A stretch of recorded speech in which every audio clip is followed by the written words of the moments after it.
Package न मिली। अरे टीवी कूलर सोफा गोदरेज ना मिली, होई लड़की मिली तो दहेज ना मिली, होई लड़की मिली तो दहेज ना मिली।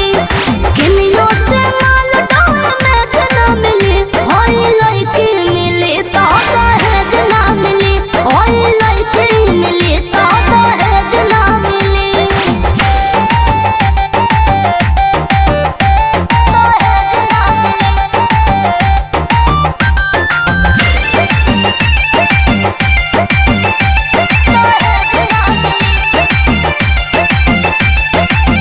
दूसरा से शादी हो